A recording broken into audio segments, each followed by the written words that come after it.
Nagngangalit ang apoy sa tindahang ito sa barangay MRR Queen of Peace sa Baguio. Nahirapan ang mga bumbero na makontrol ang apoy. Mabilis ang pangyayari. Gumapang ang apoy pati sa mga kapitbahay.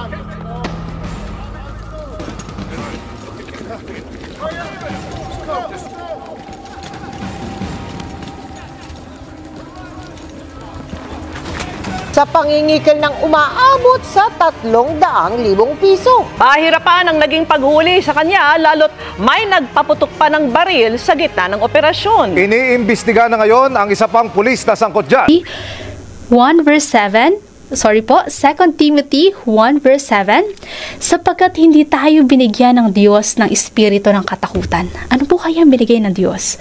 Kundi ng kapangyarihan at ng pag-ibig at ng kahusayan. Yun pala ang binigay ng Diyos sa atin. Nawa yun. Bini fans na pumila ng magdamag sa isang mall sa Pasay para makabili ng ticket ng concert ng grupo sa Hunyo.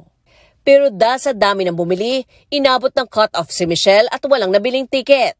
Sa tindi na kagustuhan na makanood ng concert, nakahanap siya ng reseller ng ticket online.